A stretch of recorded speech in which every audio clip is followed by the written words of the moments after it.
ഇന്ധനമടിക്കാനും insurance എടുക്കാനും പണമില്ലാതെ സംസ്ഥാനത്തെ motor വാഹന വകുപ്പ്. ഫണ്ടില്ലാത്തതിനാൽ എൻഫോഴ്സ്മെന്റ് പ്രവർത്തനങ്ങൾ നിലച്ചെന്ന ട്രാൻസ്പോർട്ട് കമ്മീഷണർ. അടിയന്തരമായി 30 ലക്ഷം രൂപ അനുവദിക്കണമെന്ന റോഡ് സേഫ്റ്റി കമ്മീഷണർക്ക് കത്ത്. സംസ്ഥാന transport commissioner Kerala road safety കമ്മീഷണർക്ക് അയച്ച കത്തിലാണ് മോട്ടോർ വാഹന വകുപ്പിന്റെ ദുരിതാവസ്ഥ വിവരിച്ചിരിക്കുന്നത്.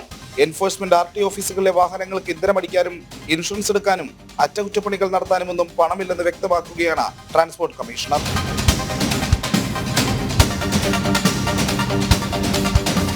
ഫണ്ടിന്റെ അപര്യാപ്തത മൂലം എൻഫോഴ്സ്മെന്റ് പ്രവർത്തനങ്ങൾ നിലച്ചിരിക്കുകയാണെന്ന് എൻഫോഴ്സ്മെന്റ് RT ഓഫീസുകളിൽ നിന്നുള്ള അപേക്ഷകൾ മുൻനിർത്തി കമ്മീഷണർ പറയുന്നു.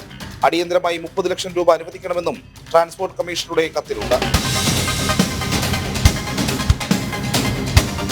നേരത്തെ ആവശ്യത്തിന് ജീവനക്കാരും ഫണ്ടും ഇല്ലാത്തതിനാൽ റോഡിലിറങ്ങി എൻഫോഴ്സ്മെന്റ് പ്രവർത്തനങ്ങൾ നിർവഹിക്കാൻ കഴിയുന്നില്ലെന്ന MVD ഉദ്യോഗസ്ഥരുടെ സംഘടനയുടെ കത്ത് ജനം TV നേരത്തെ പുറത്തുവിട്ടിരുന്നു. ജനം, തിരുവനന്തപുരം.